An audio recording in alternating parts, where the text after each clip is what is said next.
ఒక నింద, ఒక 100. ఇప్పుడు రివర్స్ రండి. ఒక 100 కావాలంటే ఏం కావాలి? మీకు కరెక్ట్గా కనెక్ట్ అయినట్టుంది ఏంటి? ఒక 100 రావాలంటే ఊరకనే రాదు.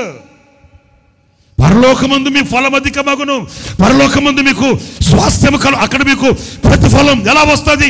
ఆ ప్రతిఫలం ఒక నింద, ఒక 100 వస్తాయి. నిందలు వస్తాయి, హింసలు వస్తాయి,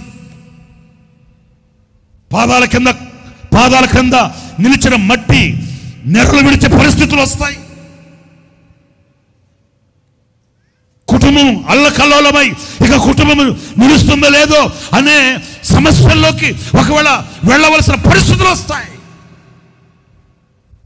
అయితే సంఘం ఒక ప్రవాహ జలకూపం. సంఘం ఏ ప్రవాహం అంటే ఇది ఆనంద ప్రవాహం.